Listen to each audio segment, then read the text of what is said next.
Bonjour, bienvenue à vos 10 minutes juridiques par le cabinet d'avocats Landau Associés pour VK. Comme tous les lundis, oui, sauf que là c'est mardi. Pourquoi ? Parce que lundi c'était le 11 novembre. Dans quelques minutes, notre grand dossier sera sur l'assurabilité des collectivités territoriales, mais tout de suite, les brefs de la semaine, avec en matière d'agent une possibilité, nous dit le Conseil d'État, de suspendre le traitement de l'agent sous contrôle judiciaire. On le savait déjà un petit peu depuis 2022, mais ce mode d'emploi est affiné en 2024. Et une instruction qui était très attendue sur la réforme du cadre statutaire applicable aux secrétaires généraux de mairie. On en reparlera ensemble dans quelques semaines. Et puis la possibilité, nous dit la CA de Marseille, d'user de l'images captées depuis la vidéoprotection pour prouver une faute en disciplinaire pour les agents. En matière de contrat, il y a un lancement d'une consultation publique sur un projet de décret qui fait plein de choses. N'hésitez pas à mettre sur pause, je vous ai mis plein de choses, mais surtout la pérennisation du seuil de 100 000 euros pour les travaux. Et puis plusieurs arrêts du Conseil d'État cette semaine, on va retenir 4. Un sur les DSP redevances ou droits d'entrée et mise à disposition des biens. Un sur tout ce qui est assurance dommage ouvrage. 3, le manque à gagner une entreprise candidate en procédure régulière. Et 4, date de fixation de l'offre et négociation. Dans les 4 cas, on est aux tables du recueil Le Bon. Un avis intéressant du Comité économique et social européen sur tout ce qui est marché public et les entreprises de l'économie sociale. Le Premier ministre a prévu un calendrier extrêmement ambitieux dans une circulaire visant à très bref délai recenser les projets locaux qui sont ralentis, empêchés par la complexité et la réglementation afin d'accélérer leur réalisation dans chaque préfecture et ensuite prendre des mesures extrêmement accélérées dans un délai maximum de 2 mois pour instruire ces dossiers. Le Conseil d'État, revenons à lui, nous a bien dit qu'il n'y avait évidemment, aucun besoin d'être avocat ou de respecter les autres cadres d'intervention de la loi de 71 pour être référent déontologue élu local. Et je rappelle que d'ailleurs être l'avocat de la collectivité et en même temps référent déontologue élu local soulève beaucoup de difficultés déontologiques, juridiques et à mon avis morales. Grosse actualité en matière d'environnement avec beaucoup de décisions, mais beaucoup sont techniques. Il y en a que j'ai mis en mini-bref tout à l'heure, mais quelques éléments quand même. Vous savez que quand j'ai une autorisation environnementale, j'ai le même régime qu'en urbanisme. Je peux avoir un sursis à statuer le temps de régulariser la demande d'autorisation, ou parfois une annulation partielle. Oui, j'aurais pas de sursis à statuer si je ne peux pas, techniquement, faire de prescriptions complémentaires assez régularisatrices. Autorisation environnementale toujours. Si j'ai un rejet de l'autorisation environnementale dès la phase d'examen, je n'ai pas, sous certaines conditions, je n'ai pas à ce stade à faire côté administration de contradictoire. Et puis les arrêtés complémentaires en matière environnementale peuvent conduire à remettre en cause les droits acquis. C'est-à-dire que je peux avoir une autorisation environnementale en fonction de ce qu'on appelle le régime des droits acquis, parce qu'on a une autorisation antérieure. Mais si j'ai un arrêté complémentaire, je devrais me mettre à jour sur différentes choses, par exemple les dérogations express protégées, ce qui est dans la continuité d'autres décisions dont on a parlé assez récemment. On a un régime, comme vous le savez, d'évaluation des établissements et services sociaux et médico-sociaux, avec un référentiel et un mode d'emploi fixé par la Haute Autorité de Santé. Dans ce régime de cotation, il y a quelques difficultés recensées qui conduisent à des précisions méthodologiques données par la HS aujourd'hui. Et puis, en matière de symboles, le tribunal administratif de Nantes, dans une affaire de drapeau breton sur le parvis de la mairie de Nantes, nous dit que c'est pas à l'exécutif, mais à l'Assemblée délibérante de prendre ce genre de décision. Et puis les mini-brèves, il y en a quand même pas mal, n'hésitez pas à mettre sur pause. Ici, là, et ici. Mais passons à notre grand dossier, assurabilité des collectivités territoriales. Que faire ? Alain Chrétien, qui est vice-président de l'AMF, maire de Vesoul, a présenté avec M. Dagès, qui est ancien président de Groupama, son rapport sur l'assurabilité des biens des collectivités territoriales. Présentation qui était prévue à peu près au moment de la dissolution, donc qui a été reportée en ce début d'automne. Il y a 25 intéressantes propositions, pour être pour ou contre, mais dans ce rapport à ce propos, les voici, n'hésitez pas à mettre sur pause, je vais passer vite, mais n'hésitez pas à mettre sur pause. 1, 2, 3, 4 et 5. À l'occasion, là, il y a quelques jours, d'un événement organisé par l'Observatoire de la SMACL. Monsieur Chrétien et des personnes de la SMACL intervenaient sur cette question. J'intervenais moi-même, mais sur d'autres aspects très juridiques. Et j'ai voulu les interviewer pour vous, parce que j'ai trouvé que les propos des uns des autres étaient intéressants, j'ai trouvé que ce rapport était tout à fait passionnant. Et donc, posons-leur directement des questions. Bonjour, monsieur le maire, bonjour madame. Bonjour. Commençons par vous, monsieur le maire. La question des difficultés des collectivités à s'assurer en tas des tarifs raisonnables, voire à s'assurer tout court, il y en a il y a une infructuosité de leurs appels d'offres, n'est pas un fantasme, c'est une difficulté réelle et considérable, n'est-ce pas ? Effectivement, depuis plusieurs années maintenant, beaucoup de collectivités voient leur contrat d'assurance résilié, beaucoup de difficultés pour retrouver un assureur, notamment sur le dommage aux biens. C'est un problème qui touche toute la France et nous avons souhaité nous en emparer. Et donc, avec le Jean-Yves Dagès, ancien patron de Groupama, nous avons travaillé sur la demande du gouvernement sur l'assurabilité des collectivités territoriales. Et quels sont vos autres constats en la matière ? Tout d'abord, un marché fragile. Après une baisse des cotisations pendant la décennie 2010-2020, un marché qui était résumé en quelques acteurs, donc fragile parce que le risque était concentré. Et donc, les émeutes et le risque climatique est venu aggraver un marché qui était déjà en grande difficulté. Et donc, depuis les années 2019-2020, une raréfaction de l'offre, une explosion des tarifs, une explosion des franchises, et désormais parfois des communes qui n'ont même pas de réponse à leur appel d'offres, ce qui pose un vrai problème, notamment financier, quand il faut reconstruire une école ou un gymnase qui a brûlé, mais aussi un risque pénal, parce que quand vous n'êtes pas assuré, c'est directement le maire qui est responsable des dégâts. On n'a pas le temps de voir les 25 propositions de votre rapport, mais quelles en sont les principales préconisations ? Tout d'abord, une meilleure connaissance du patrimoine des collectivités. Nous, maires, nous connaissons mal l'état de notre patrimoine, tant en quantitatif, le nombre de mètres carrés à assurer, qu'en qualitatif, des bâtiments plus ou moins vétustes, plus ou moins techniques, recevant ou pas du public. Jusqu'à présent, les assureurs assuraient au ratio au mètre carré. C'était tout simple, ça se passait bien, signature électronique, on n'était même pas en contact avec l'assureur. Tout ça, c'est terminé. Maintenant, il faut qu'on connaisse mieux le patrimoine de nos collectivités pour vraiment assurer ce qui mérite de l'être au bon coût. Le deuxième élément, c'est la gestion du risque. Une fois que vous connaissez votre patrimoine, vous connaissez ses risques et il faut gérer ce risque. Et donc, nous proposons de généraliser la fonction de manager de risque, risk manager en bon français, qui existe dans beaucoup de TI, beaucoup de PME, dans le monde de l'entreprise. Et il faut qu'on le généralise aussi dans le monde des collectivités. C'est une fonction qui émerge peu à peu, mais qui mérite d'être soutenue, qui mérite d'être encadrée avec une maquette pédagogique, avec des formations. Et donc là aussi, il y a un gros travail à faire. Et puis, il y a aussi le problème des marchés publics. Code des assurances, des marchés publics, qui prévaut l'un sur l'autre. On a vu qu'une jurisprudence se développe qui n'est pas de nature à mettre de la confiance entre les communes et les assureurs. Des délais de préavis maintenant qui sont beaucoup plus importants. On aurait envie de demander des justifications sur les résiliations qui peuvent paraître brutales.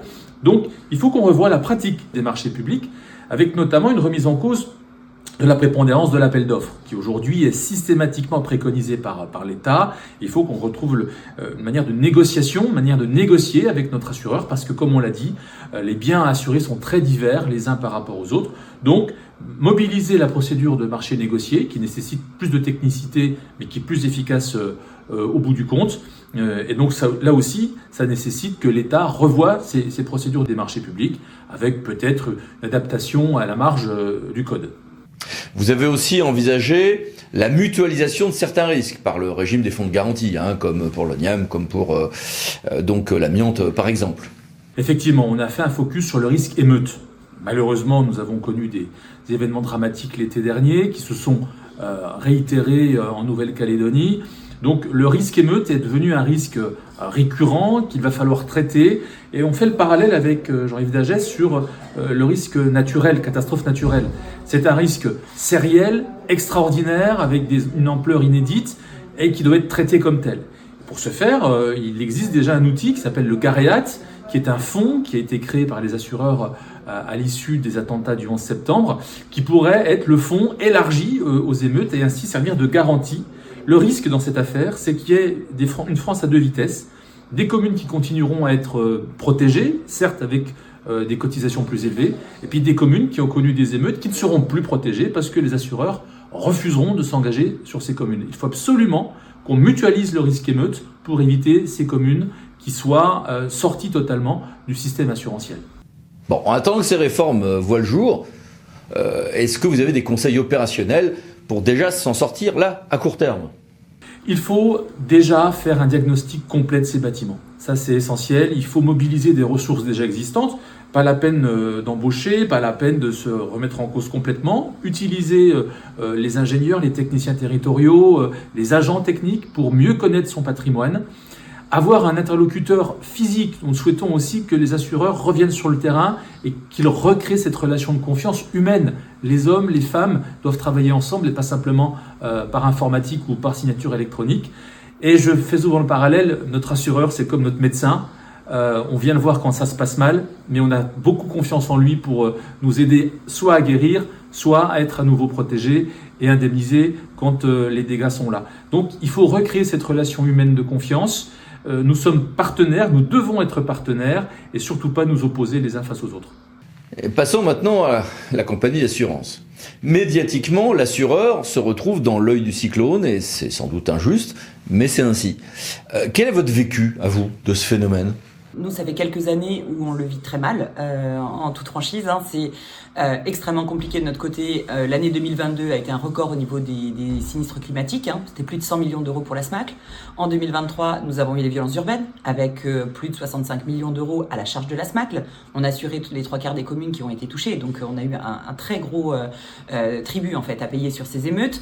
Et donc, on cumule tous les ans aussi du climatique en plus. Donc, violences urbaines ou pas. On a eu un séisme aussi en 2023. Enfin, on a eu beaucoup d'éléments sur les 3 dernières années, extrêmement lourds financièrement, qui ont mis la SMAC en grande difficulté, puisqu'on a fini à moins 195 millions l'année dernière sur 400 millions d'euros de chiffre d'affaires.